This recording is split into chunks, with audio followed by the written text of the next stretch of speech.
महाराष्ट्र राज्य बाल हक्क आयोग यांच्या वतीने दिला जाणारा बालस्नेही पुरस्कार सोमवारी राज्याच्या महिला बालकल्याण मंत्री आदिती तटकरेंच्या हस्ते व राज्यमंत्री मेघना बोर्डीकर, बाल हक्क आयोगाच्या अध्यक्ष ॲडव्होकेट सुशीबेन शहा यांच्या उपस्थितीत छत्रपती संभाजीनगरचे जिल्हाधिकारी दिलीप स्वामी यांना प्रदान करण्यात आला।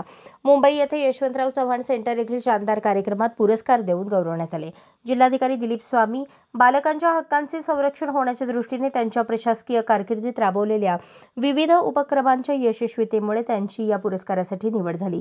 शाळाबाह्य मुलांचे सर्वेक्षण करून त्यांना शिक्षणाच्या प्रवाहात पुन्हा आणणे, वीटभट्ट्यांवरील कामगारांच्या मुलांच्या शिक्षणासाठी उपाययोजना करणे, बालकामगारांचा शोध घेऊन त्यांना शिक्षणाच्या प्रवाहात आणणे, बालमृत्यूचे प्रमाण कमी करण्यासाठी प्रभावी उपाययोजना राबवणे, कुपोषण निर्मूलनासाठी दत्तक बालश्रेणी वर्धन योजना राबवून कुपोषित बालकांचे पालकत्व देण्यात आले।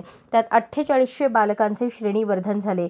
माझे मूल माझी जबाबदारी हे अभियान राबवून मुलांच्या आरोग्याचा सातबारा तयार केला। याशिवाय आता जिल्हाधिकारी छत्रपती संभाजीनगर म्हणून शालेय विद्यार्थ्यांच्या गुणवत्ता आणि सर्वांगीण विकासासाठी त्यांनी दशसूत्रीसारखा उपक्रम राबवला। अशाच नवनवीन अपडेटसाठी जनता राज्य न्यूज चॅनलला सबस्क्राइब करा, लाईक करा आणि शेअर करायला विसरू नका।